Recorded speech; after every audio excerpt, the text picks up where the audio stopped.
Okay, let's dive in. We're not talking about your average campfire ghost stories here. We're looking at something, well, darker. It's drawn from the materials you sent over about a place called Silent Hollow, supposedly hidden away somewhere in America, deep in the woods. The name alone sounds unsettling. Our mission today is really to unpack these legends using these sources and try to get a handle on what this mystery is all about. Right. And the story seems to kick off about 100 years back, give or take. It starts, according to the sources, with a stranger showing up. And what's really striking is how little anyone knew about him. No name, no past they could track. He just arrived one evening. And the only thing he had with him was this small black lantern. A black lantern, okay. And the sources say that same night, things immediately got weird. They talk about the sudden howling wind, doors slamming by themselves, and whispers that seem to know people's names. And then, boom, morning comes, the stranger's gone. And so are a bunch of the townsfolk, just vanished. Yeah, vanished. And it wasn't just a one-off event. That's key here. The sources describe disappearances escalating over the next days, weeks. It became this constant fear. And pretty quickly, the ones left realized something else. They were trapped. They'd try to leave, walk for hours maybe, but end up, right back where they started. Always looping back to the town square, inexplicably. Always back to the square, which brings us to that massive tree, right? Yeah. The black oak. Your materials really highlight this huge blackened tree. It's described as being like the absolute center of the curse, more than just a tree almost. Yeah. Like a gateway or something. Exactly. The black oak, some sources paint it really vividly bark, looks charred, dead, but the tree itself is weirdly alive, never fully dies. And the legend compiled from these accounts, it suggests the tree is actually the prison for this entity they call the silent visitor, the one believed to be behind it all, maybe tied to the stranger. Okay, so a cursed town, people trapped, this menacing tree at the heart of it. But then there's the why. You mentioned the story of a priest. He looked into it, and then he disappeared too, but left something behind.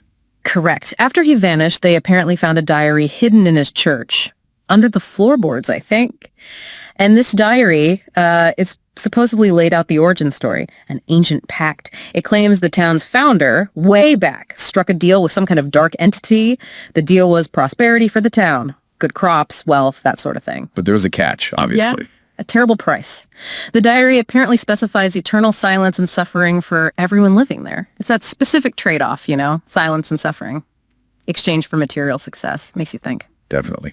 And the sources suggest this isn't just ancient history. People today, or at least recently, people who accidentally get near the area report strange things still happening. Whispers, shadows.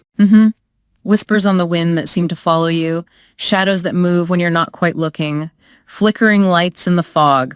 And the black oak, they say, is still standing there in the square, looming. Right. So among all these creepy details, the sources seem to really focus on three main legends that keep popping up. Yes, three standouts. First, there's the crying woman, said to haunt the woods around Silent Hollow. Her sobbing lures travelers off the path, presumably to share the town's fate. Some accounts give really chilling descriptions of her. Okay, the crying woman. Then number two is the black oak itself. We've touched on it, but it's worth stressing. The sources frame it not just as a prison, but the very heart of the curse, that gateway idea again, keeping the town locked in its past. Precisely. And the third one is the Lantern of Lost Souls. This light is sometimes seen inside the hollow. Accounts differ, though. Some say it's a trick leading you deeper into trouble. Others think it actually traps the souls of the lost. It's ambiguous. So when you pull all this together from the sources, Silent Hollow sounds like a place where nightmares are just real. It really throws that original bargain into sharp focus, doesn't it? Was prosperity worth condemning a whole town to silence and suffering? Based on these accounts, the cost seems horrific and leaves you with that big question. If the curse keeps pulling you back to the square, back to that oak, can anyone truly escape Silent Hollow? The stories, the whispers, the legends, they all suggest whatever deal was made, whatever was unleashed, it's still there, watching, waiting.